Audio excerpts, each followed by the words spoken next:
Because a ref wants to feel important and wants to feel like he had an impact on the game. That's your biggest impact player. It wasn't CeeDee Lamb, by the way, Dallas Cowboys. The impact player of the game was Brad Allen. And here's my thing, and the ref's going to say, oh, I didn't see him or I didn't hear him. Why else would this guy right here be walking over towards you or be standing in front of you when everybody else is in the huddle? Think about it. Dude, what more do you want him to do? He is, you see it right here. He's standing in front of him, and the ref is the one who's trying to hurry up, and he's running away from him.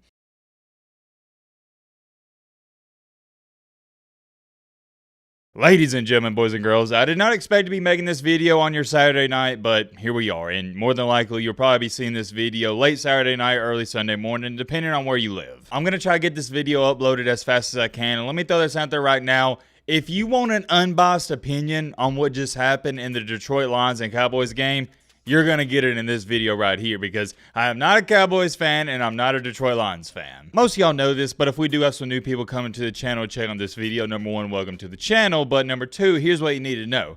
I'm a big-time college football fan. More importantly, I'm an Alabama fan. I also do enjoy watching the NFL. I've really grown to like it the older I've gotten, but I don't talk about it as much as I probably like to. I enjoy watching the NFL, and to give you some perspective on the situation before we get into what you know we're about to get into, I'm not a fan of any NFL team. I get it, that may sound weird to you, but growing up in Alabama, I've just never been a fan of a team. I know that seems like a foreign concept, but in the NFL, I just like to see my Alabama players do good, so I keep up with them. And for example, the Dolphins, if they're playing, I root for them because obviously they got Jalen Waddle and Tua Tagovailoa. Like anybody else, I always like watching the NFL games and rooting for the underdogs. And as we all know, one of the biggest underdogs in the history of the NFL is no other than the Detroit Lions. Yes, this year is an outlier. They're one of the best teams in the league, but for the most part, they're still the Lions. And now that I think about it, I've really been rooting for the Lions pretty hard this year because they got Jameson Williams. He played at Alabama. They got Jahmyr Gibbs, a star running back from Alabama. And like I said, they're underdogs. They haven't been good in a very long time. I like to see them do good, and I love Dan Campbell. I love his mentality. He wants to go out there and win the game. He doesn't play it safe, and I love that attitude. But tonight, and you know we got to talk about it, I witnessed a robbery live on television. More importantly, not just live on television, but live on national television. Don't act brand new, and I'm not going to beat around the bush and talk about the first quarter, second quarter, and third quarter. No, I'm talking about the only play that mattered and the only play that everybody's talking about. At the end of the game, the two-point conversion. Dallas is winning 20-13. The game seems all but over, but Jared Goff leads the Lions down on a game-time touchdown drive, or what was supposed to be a game-time touchdown drive, pending extra point. And I saw this coming from 10,000 miles away, and even the reporters were talking about it. If the Lions can somehow score a touchdown, they're going to go for the win, and they did just that. And Dan Campbell and the Detroit Lions coaching staff draw up an amazing two-point conversion play, and it works. They get the two-point conversion. Everybody's celebrating. It's 21-20. There's only 23 seconds left, so Dak Prescott, he's going to have to go about 40, 45 yards to get a potential game-winning field goal. But hold on! Just like the man, the myth, the legend, Lee Corso says, not so fast, my friend. Out of nowhere, out of the midst,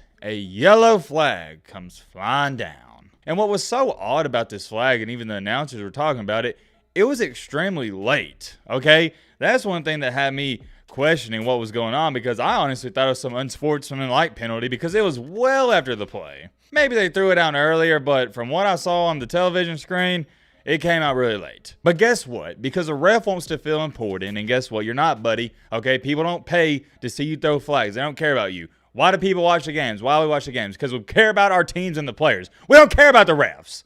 Let me calm down. Calm down, Matt. Calm down, Matt. Sorry about that, but let me get back on track here. Because a ref wants to feel important and wants to feel like he had an impact on the game. That's your biggest impact player. It wasn't CeeDee Lamb, by the way, Dallas Cowboys. The impact player of the game was Brad Allen. And since Brad Allen wants to feel like he's the MVP, he throws a flag on the play, and he alleges that guy, the lineman, he never reported. He stated that 70 reported, not 68, when 68 is clearly standing in front of his two eyeballs. Like, dude, what are we talking about? And what pissed me off the most is when they were talking about it and they called the flag. I was like, oh, okay, maybe the guy didn't report. Maybe it was completely on the lines. But no, when they showed the replay, it pissed me off even more.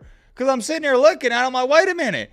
68 is standing directly in front of him. And then they show the part where Jared Goff tells 68 in the huddle, you need to go over there and report to the lineman. Not the lineman, my bad, the referee. And what does he do? He jogs over to him and reports to him. I don't understand it. And I'm glad this didn't happen in my favorite sport, college football. And I'll give credit. The referees, refs, whatever you want to call them, in college football, they've never done stuff like this, ever. They've made a couple bad calls here and there, but for the most part, who gets the most backlash? NBA refs and NFL refs. And why it's so ironic is because these are professional sports. If anything, you would expect calls like this to happen in college games, but it doesn't. I don't understand. We're talking about a professional sport. This isn't high school. This isn't JV basketball, middle school football. This isn't college. This is the NFL, and we're still having refs out here making rookie mistakes. And it's not even a rookie mistake. My apologies. That's understating it. This affects everything. This affects the playoffs. Do y'all know the magnitude of that one call? It doesn't just cost Detroit Lions a win. It potentially costs them the number one seed in the playoffs. So much stuff and so much crap is going to be affected by this, and I don't want to dive into it too much because that's the butterfly effect. If we get into the butterfly effect, we'll be sitting up here talking for the next 35 minutes. And here's my other problem with this. I saw some people saying, oh, well, 68 should have made it evidently clear to the ref. He should have went out of his way. Dude, what more do you want him to do? He is. You see it right here. He's standing in front of him, and the ref is the one who's trying to hurry up, and he's running away from him. It almost seemed like the ref wasn't paying attention. He wasn't doing a good job, and it was very lackadaisical. And here's my thing, and the ref's going to say, oh, I didn't see him or I didn't hear him.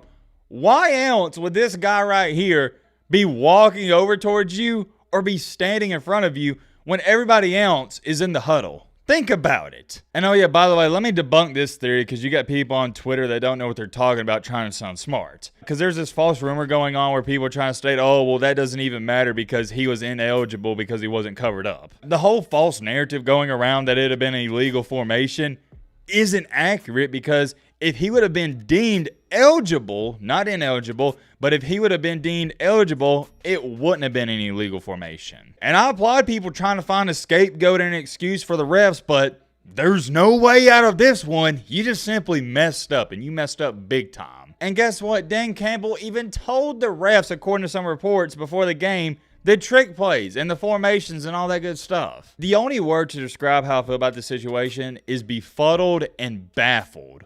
I am baffled at how this is happening at the highest level of sports. And let me make this exponentially clear. I hate when somebody's favorite team loses and the first thing they point to, oh yeah, the game's rigged, basketball's rigged, football's rigged, blah, blah, blah. I hate that. But this right here, I don't know if there's another explanation for it. I stated it after the Super Bowl last year when they threw that BS flag on the Eagles for pass interference. I thought the NFL was rigged. Maybe some of y'all remember that video, maybe some of y'all don't, but for the most part, I was somewhat joking in the video. I was just saying, yeah, I can understand why people believe the NFL is rigged. But now, after watching the NFL this season and watching this, I am starting to believe it might be rigged. And I feel bad for Detroit Lions fans. Maybe we got some of y'all watching this video. I can't even try to relate or try to understand how mad you guys are. I'll put it to you like this. I'm pissed off for you guys, and I am not a Detroit Lions fan. A little different type of video. Like I said, don't talk about the NFL too much during the college football season, but I had to speak on this. Let me know your thoughts down below.